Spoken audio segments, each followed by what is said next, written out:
Coucou les filles, bienvenue sur ma chaîne I am Rabia et aujourd'hui c'est le Day 1 de la Fenty Week. Alors j'ai décidé que pour une semaine sur ma chaîne, je vais tester les nouveautés, presque toutes les nouveautés, les produits que j'ai jamais utilisés de chez Fenty. Donc les palettes.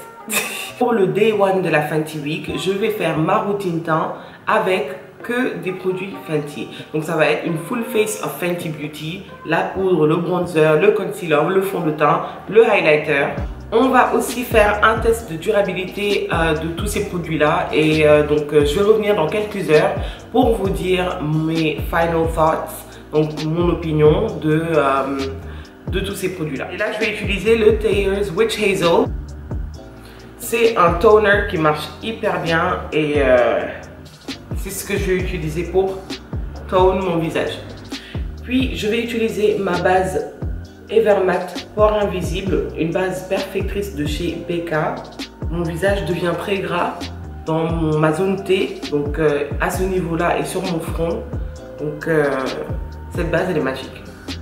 Alors pour mes sourcils, je vais utiliser le Fenty Beauty Pro Filter Concealer.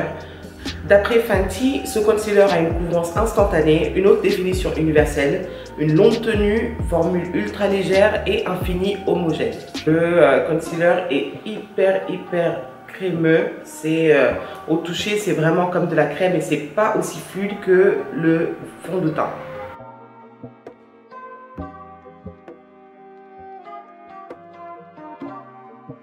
La couvrance est au rendez-vous.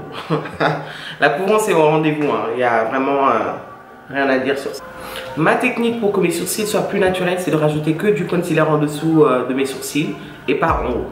Parce que de toute façon, on va venir rajouter du concealer au moment d'highlighter. Donc pour le moment, je ne le fais pas. Et on va passer au fond de teint Pro Filter de chez Fenty dans la teinte 450. Alors ce fond de teint a une couvrance moyenne à total pour tout type de peau.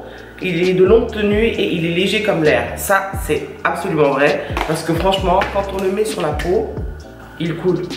Il n'est pas comme une autre marque de chez LVMH qui est Kat Von D. Kat Von D aussi a des fonds de teint qui sont hyper couvrants. Mais la consistance du fond de teint Kat Von D se rapproche plus d'une pâte. Alors que celui-là, vraiment, est vraiment fluide.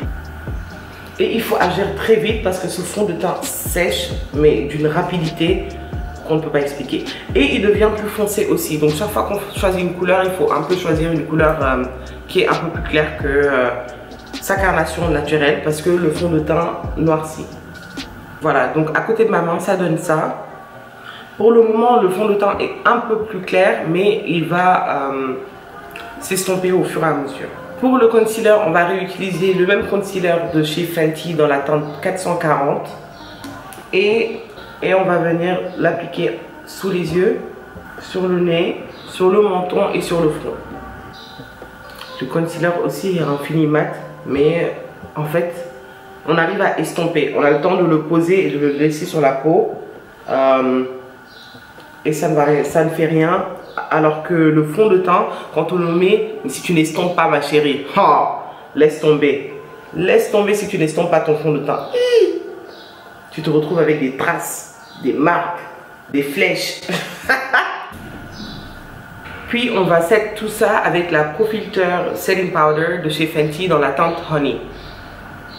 J'en utilise tout petit, mais vraiment un peu parce que après avoir fait le test avec Sweet Sénégal qui m'a d'ailleurs donné la poudre, ce setting powder, il ne faut pas l'utiliser comme on utilise les autres setting powder. Il faut en appliquer juste un peu pour bake et il ne faut pas le laisser très longtemps parce que sinon tu viens avec un film. Franchement, a little goes a long way.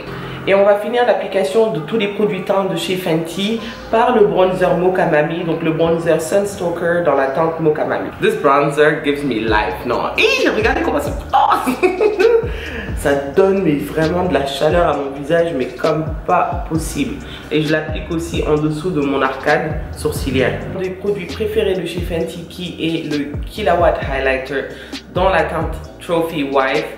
Franchement, c'est de la balle. Tous les highlighters, que ça soit Money Baby, tout ça, c'est grave.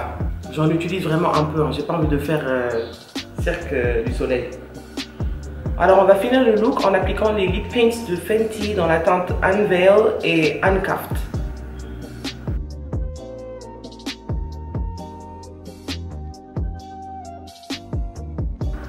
Ils sont très liquides. Ils sont hyper liquides, mais en même temps ils sont très opaques. Donc ce qui est bien, je dirais, avec cette consistance, c'est qu'en fait quand on peut les appliquer, même quand ils ont séché, on peut les appliquer les uns sur les autres. Donc ça, déjà c'est bien. Parce que je connais des rouges à lèvres liquides mat, qui quand tu les appliques, une fois qu'ils ont séché, mais jamais de la vie tu rajoutes par dessus, parce que sinon tu as l'impression que ta lèvre elle pèle. Il est 7 h du matin, je reviendrai vers 14 h. Donc je reviendrai d'ici quelques heures pour vous donner mon verdict final sur le fond de teint, le concealer, la poudre et surtout les liquides lipsticks aussi, voir s'ils ont tenu ou si le temps les a ramassés. Anyways, on se capte tout à l'heure. Bye. Je voulais aussi en profiter pour remercier ma copine Kadia, qui est la raison pour laquelle je suis capable de faire une semaine de Fenty. Elle m'a donné tous ces produits là et aujourd'hui j'arrive à les tester sur ma chaîne, donc merci encore infiniment Kadia, je ne pourrai jamais te remercier assez en fait. And if you guys don't have a friend like Kadia, you need to find yourself one, bitch, but this one is already taken by so many people. Bye. Bon, alors il est 13h09, ça fait 6 heures de temps. Ça fait 6 heures de temps que j'ai le fond de teint. J'ai commencé à huiler là sur les zones, ma zone T normale. Hein. De toute façon, je ne m'attendais pas à ce que ça fasse des miracles, mais vu que quand on l'applique à la base, le fond de teint est... Vu qu'on l'applique à la base, le fond de teint est très mat et il est un peu difficile à estomper, bah, je me disais qu'il allait rester hyper mat, mais en fait, la combinaison du fond de teint et du concealer, je pense que c'est ça qui rend ça comme ça. Pour ce qui est du liquide lipstick Uncuffed et Unveil, ils étaient hyper liquides, ils avaient l'air opaques à l'application, mais après 6 heures, je commence à remarquer un peu là que le lipstick il s'en va. Ok, rien de nouveau encore. Franchement, je ne suis pas déçue, mais je m'attendais à ce que mon visage reste mat plus longtemps, surtout que j'ai utilisé la base BK qui fait, la plupart du temps, ça fait des miracles. Donc bon, ça donne ça après 6 heures. Mon teint reste joli, le highlighter il est encore mieux. Et voilà, tout ça c'est à la lumière naturelle. Hein. Donc on se retrouve demain pour la deuxième partie du Fenty Week où je vais tester le Body Lava Brown Sugar et les eyeliners de chez Fenty.